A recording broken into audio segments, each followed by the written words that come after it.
Pachamama. That's the Incan goddess known as Mother Earth. She's quite popular around these parts. And of all the places in the world,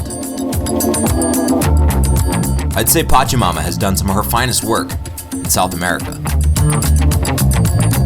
So here's to her, and here's to the wild safari, that is, Bolivia.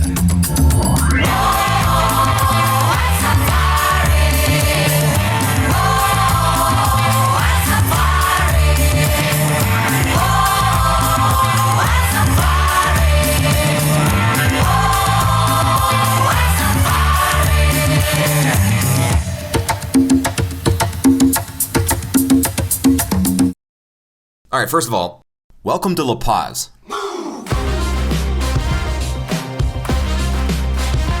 It's a city of 2.3 million, although it looks and feels like a lot more. The population density and sprawling heights are a bit jarring at first.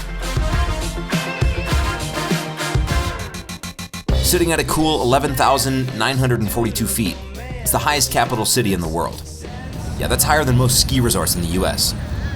And yet they only get snow once a year. But that didn't stop them from building gondolas throughout the city. In fact, it's one of their main modes of public transportation, and it's awesome. The teleférico, as the locals call it, connect multiple suburbs throughout the city, and people actually use it. The Bolivian government purchased them just a couple years ago to ease congestion throughout the streets. And we could have ridden them all day. Speaking of the government, we randomly stumbled across this fun little gathering in La Paz.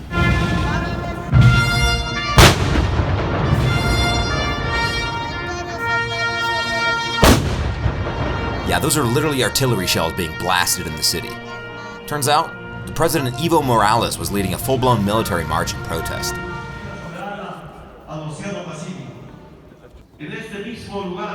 See, Bolivia's in the middle of suing Chile for land access to the sea. And the topic is definitely heated, and the two sides do not like each other. Good thing our most fluent Spanish speaker has a thick Chilean accent. Awesome. Everywhere we went throughout Bolivia, troops were marching and people were protesting. It was crazy to see. But enough about politics. How about some mountains? Ladies and gentlemen, welcome to the Andes.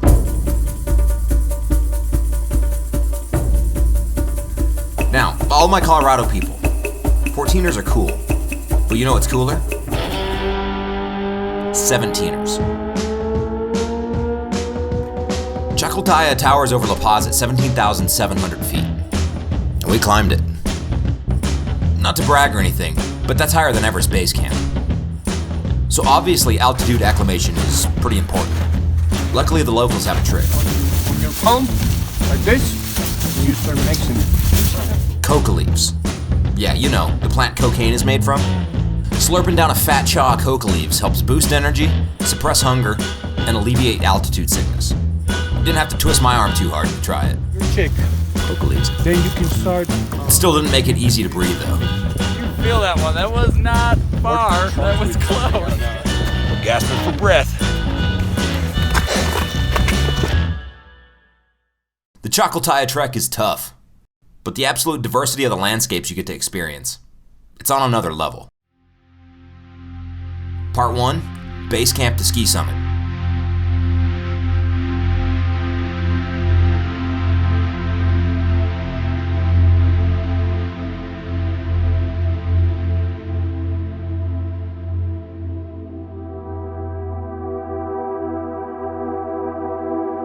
Part 2, Chacaltaya Summit.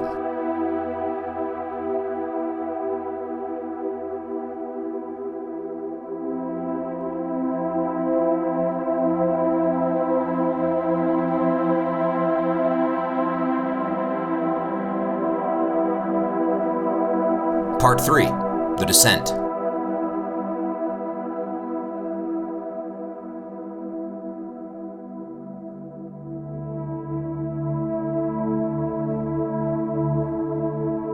Which, for the record, was straight down the mountain.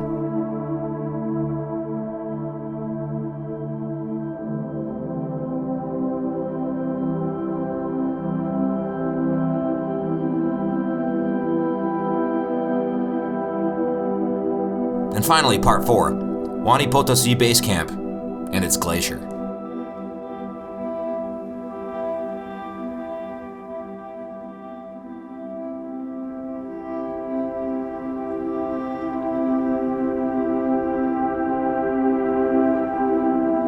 Now you want to talk about another planet. The last part of this trek felt like we were hiking on Mars. I think we were all shocked about how many twists and turns the landscape brought us. Yeah, this is all one trek.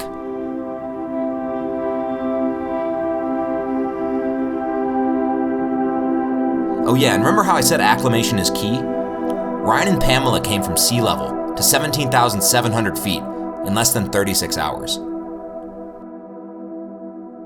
Major props to them. Even though Pamela literally thought she was going to die.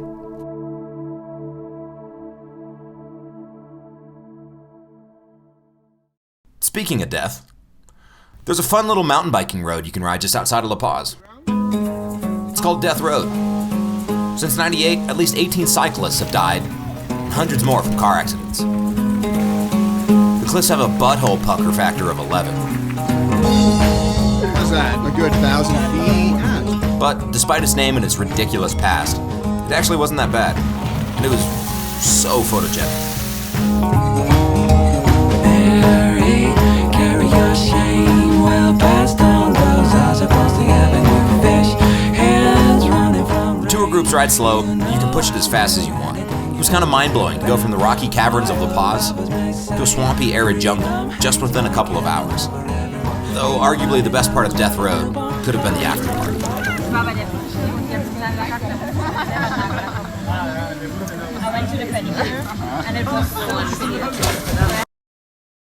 But Death Road was nothing compared to the Salt Flats. Bolivia's Salt Flats are quite the hidden gem. Due to the rocky and rugged landscape, Land Cruiser is practically the only way to get around. So I don't know if you can see, those are all trucks, just Land Cruisers, making their way through this completely on their own. Or if you're a psycho, you could drive a bus. That's insane. Oh, look at him. He's getting low, dude. Oh my god. Flats stretch for hundreds of miles and are covered in pure crusted salt, topped by a foot of water. And yes, we can confirm, it does taste like salt. People from all over the world come to visit the flats, and the views don't disappoint.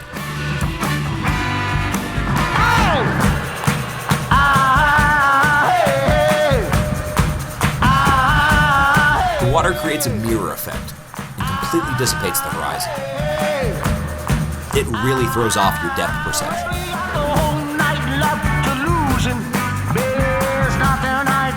Regardless of how many beers you have. It's crazy. Now, while we're busy partying our asses off through the Salt Flats, our driver had to keep pretty tight focus. See, there's no roads in the Salt Flats. You literally just ford through feet of water, all while trying to avoid crippling potholes. Some groups weren't so lucky.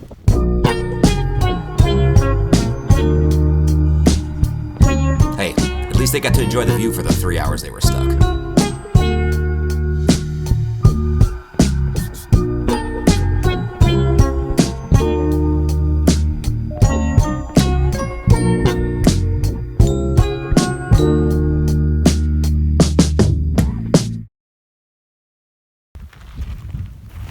The Salt Flats weren't the only thing to marvel at, though.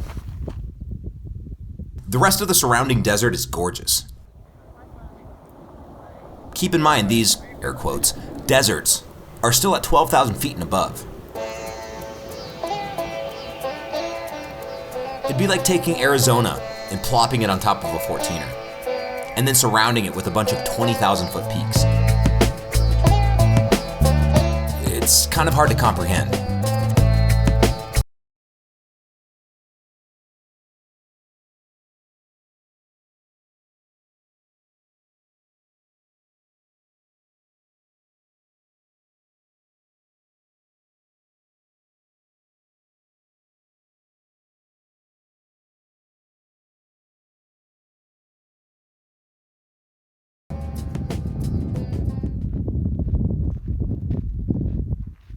And at this elevation, you'd think animals couldn't live here, right?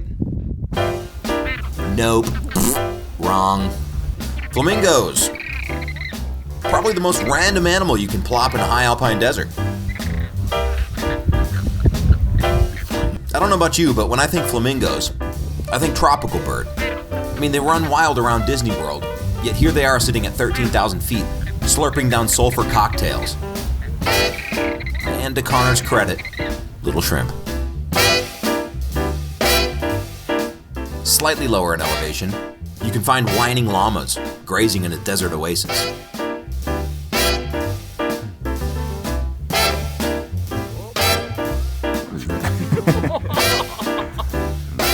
They're kind of stupid.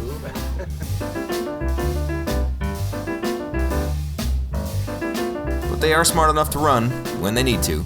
All right. Let's get Jason. Fuck yeah.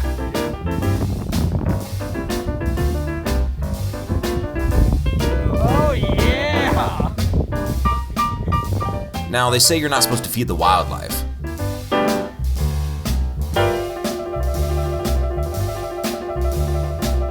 But this fox had an insatiable appetite for sour cream and onion Pringles. Dirt and twigs must not taste as good. But it's pretty crazy these animals can survive at these high elevations. And they can endure just about anything. Except this. Picture the mustiest fart you can imagine. And now picture it spewing out of the earth. Most of us were so tired at this point in the trip, no one really knew what this was supposed to be. But I imagine this is what your stomach looks like after a week of eating Bolivian food. It was cool, but we all had our eyes on the next stop. Natural mineral hot springs, sitting at 14,000 feet. In Connor's words, this was the whore bath we all needed. Real nice. It was a great way to wash up the 4 days of travel grind. And it felt great.